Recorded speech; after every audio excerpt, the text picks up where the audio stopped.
friends, welcome to my YouTube channel Ankita Didi Teaching. Today I am going to telling about the question tag. तो आज हम लोग पढ़ने वाले हैं क्वेश्चन टैग के बारे में, ठीक है। तो देखते हैं आज क्वेश्चन टैग के नियम के बारे में, ठीक है। तो क्वेश्चन टैग का पहला नियम होता है, यदि आपका प्रश्न अफर्मेटिव सेंटेंस में हो तो इंट्रोनेगेटिव सेंटेंस में बदलता है, ठीक है।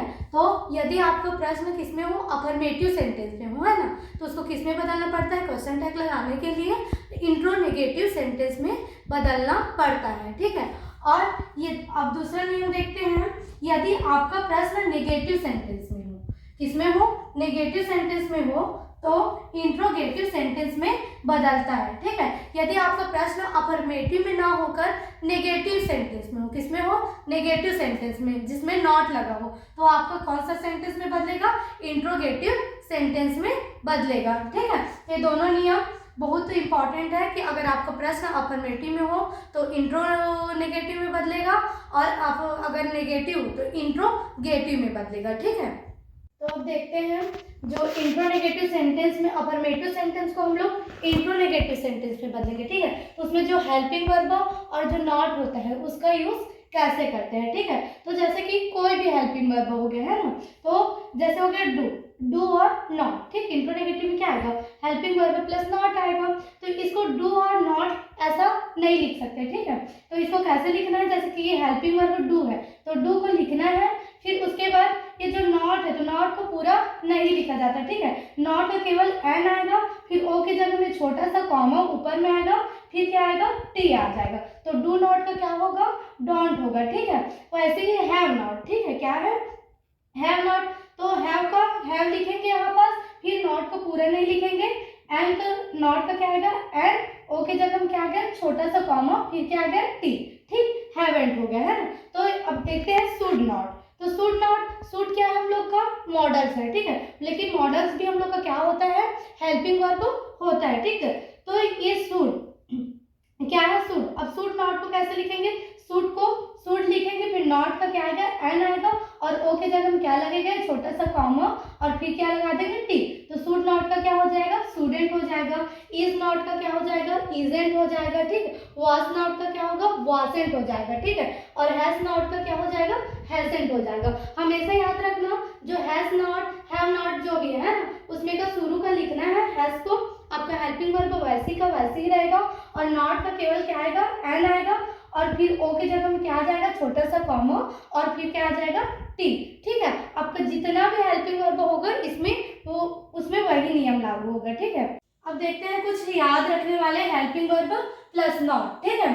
तो जैसे होता है विल नॉट, ठीक, क्या होता है विल नॉट, तो विल नॉट का क्या होता है पता है, वांट होता है, ठीक है। विल नॉट का क्या होगा, वांट, इसको याद रखना पड़ता है, ठीक है। ये नियम से नहीं बनता, जैसे कि विल फिर क्या लगा दे एन लगा दे, वो के जगह में कॉमा फिर टी, ऐसा वाला नियम से ये विल नॉट नहीं बनता, ठीक है। इसको याद रखना पड़ता है, विल नॉट का क्या होगा, वांट होगा। वैसे ही कैन नॉट का भी नियम से नहीं बनता, कैन नॉट को क्या करना पड़ता है, याद रखना पड़ता है। कैन नॉट का क्या होता है, कांट होता है, ठीक है। एम नॉट का एमेंट नहीं होगा, क्या होता है, आरेंट होता है, ठीक है। एम नॉट का क्या होता है, आरेंट होता है। तो इन हेल्पिंग वर्ब को क्या रखना पड़ता है, हमको याद रखना पड़ता है, ठीक है।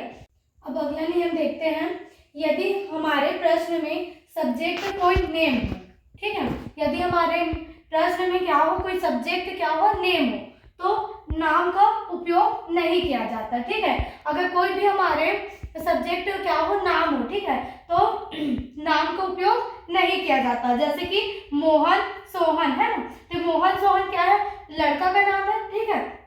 तो लड़का के नाम के लिए क्या करते हैं, ही का यूज करते हैं, ठीक है। लड़का के लिए क्या यूज करते हैं, ही का यूज करते हैं, है ना। अब जैसे कि हो गया छाया निकिता, छाया निकिता क्या है, लड़की का नाम है, तो लड़की के नाम के लिए क्या यूज करेंगे, सी यूज करेंगे, ठीक है। और हो गया जैसे कोई निर्जीव वस्तु हमारा सब्जेक्ट हो गया, ठीक है, तो निर्जीव वस्तु अगर हमारा सब्जेक्ट होता है तो उसके लिए हम क्या यूज कर सकते हैं, इट का यूज करेंगे, ठीक है। लेकिन कोई भी जैसे कि अंकिता सब्जेक्ट है, मोहन सब्जेक्ट है ना, तो वहां पास आप नेम का यूज नहीं कर सकते, ठीक है। उसके जगह में अगर लड़का नाम है तो ही यूज करेंगे, और अगर लड़की नाम है तो उसके लिए क्या यूज करेंगे, सी का यूज करेंगे, ठीक है। अगर हमारा कोई भी निर्जीव वस्तु हो गया हमारा सब्जेक्ट, तो उस निर्जीव वस्तु का नाम नहीं आएगा, बल्कि उसके जगह में क्या यूज करेंगे, इट का यूज करेंगे। करेंगे, ठीक है। अब देखते हैं अफर्मेटिव सेंटेंस से इंट्रोनेगेटिव सेंटेंस में बदलने का सूत्र, ठीक है। तो इंट्रोनेगेटिव में बदलने का सूत्र में पहला क्या आता है, हेल्पिंग वर्ब आता है, ठीक है। क्या आएगा, पहले आपका हेल्पिंग वर्ब आएगा, फिर इंट्रोनेगेटिव है, इंट्रोनेगेटिव में तो नॉट लगता है हेल्पिंग वर्ब के साथ, है ना। तो फिर उसके बाद क्या आएगा, नॉट आएगा, फिर आपका जो भी सब्जेक्ट रहेगा वो आएगा, फिर क्या लग जाएगा, आपका क्वेश्चन टैग लग जाएगा, ठीक है। तो ये आपका हो गया अफर्मेटिव सेंटेंस से इंट्रोनेगेटिव सेंटेंस में बदलने का सूत्र, ठीक है। ये सूत्र हमेशा आपको याद होना चाहिए कि पहले क्या आता है, हेल्पिंग वर्ब आता है, फिर क्या आता है, नॉट आता है, फिर आता है सब्जेक्ट, फिर क्या आता है उसके बाद क्वेश्चन टैग, ठीक है। अब देखते हैं नेगेटिव सेंटेंस से इंट्रोगेटिव सेंटेंस में बदलने का सूत्र, ठीक है। अब क्या देखते हैं, नेगेटिव सेंटेंस है वो किस में बदलता है, इंट्रोगेटिव सेंटेंस में बदलता है, ठीक है। तो इंट्रोगेटिव सेंटेंस में बदलने का सूत्र क्या होता है, पहले हेल्पिंग वर्ब आता है, ठीक है, फिर क्या आएगा, आपका जो भी सब्जेक्ट रहेगा वो आएगा, फिर क्या आ जाएगा, क्वेश्चन टैग आएगा, ठीक है। तो ये हो गया आपका क्वेश्चन टैग से संबंधित जितना भी रूल्स था वो हो गया, है ना। अब इसके अगले पार्ट में हम लोग इससे क्वेश्चन बनाना सीखेंगे, ठीक है। Thank you.